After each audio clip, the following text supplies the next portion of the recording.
Happiness over headlines. Baby light skin tone heart. Heughan and Caitríona Balfe shut down all rumors. There are mornings when the world seems noisier than usual. Not because of the traffic on London streets, nor because of upcoming press conferences, but because of the incessant ringing of the phone, hundreds of notifications, thousands of headlines, countless speculations. Heughan set the phone down on the kitchen counter and turned to look at Caitríona Balfe. The early morning sunlight streamed through the windowpane, a gentle contrast to the raging media storm outside. "They're starting again," he said softly. Caitríona smiled, a calm smile, no longer trembling like in previous years.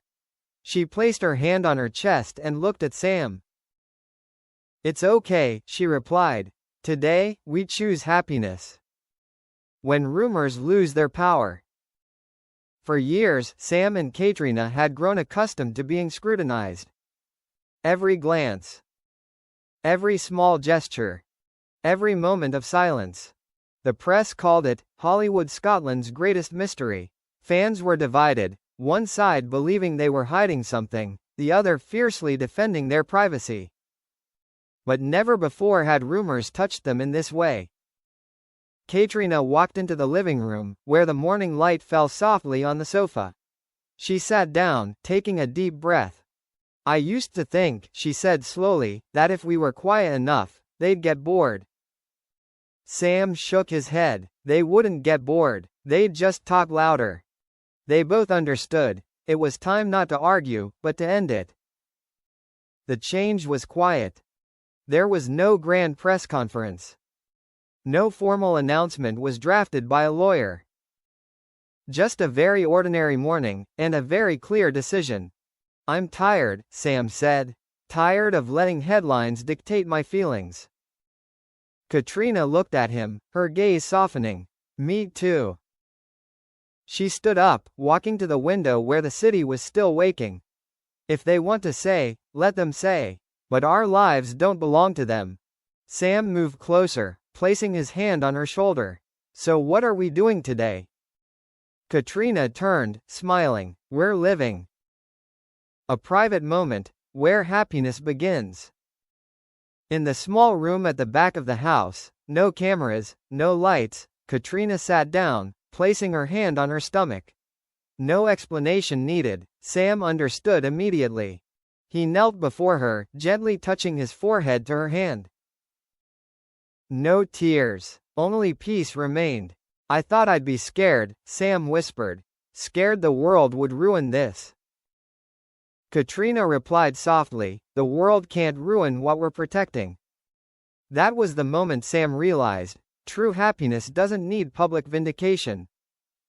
When priorities shift, calls began to come in.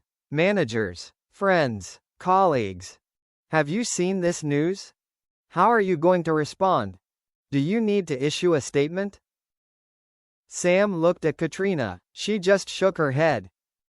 "No," Sam said into the phone. "We're not responding." A silence on the other end of the line. "Not responding?" "That's right," he said firmly. "Because there's nothing to refute."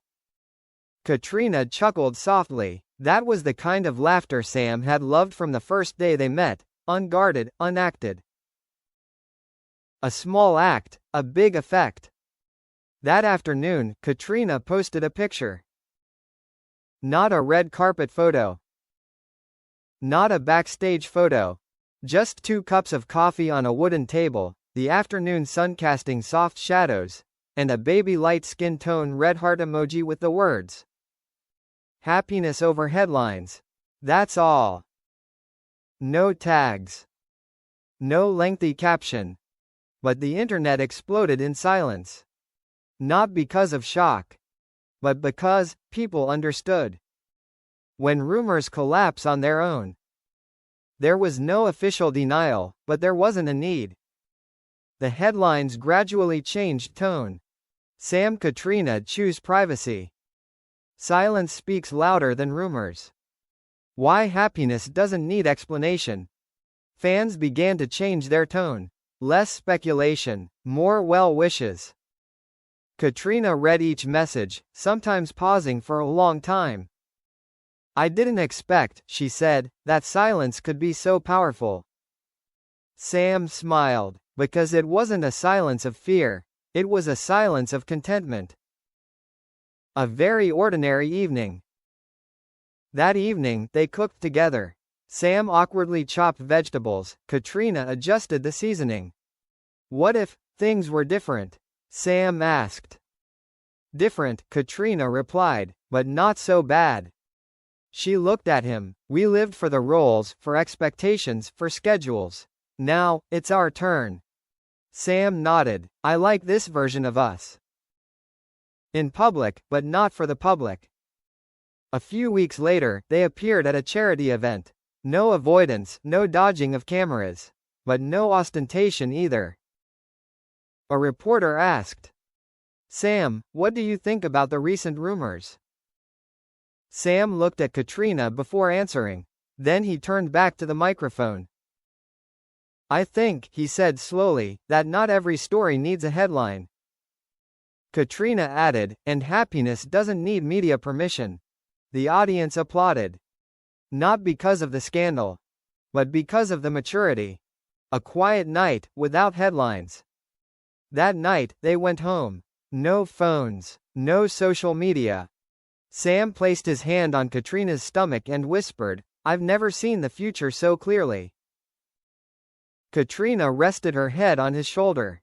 Because for the first time, we're not chasing anyone.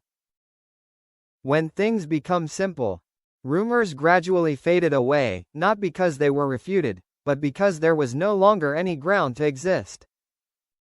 Their lives continued. Slow mornings. Conversations that aren't rushed. Plans that don't need to be publicized. And in that world, happiness doesn't need to be shouted. More than headlines. Sam once thought that career was the most important thing. Caitríona once believed that silence was the safest way.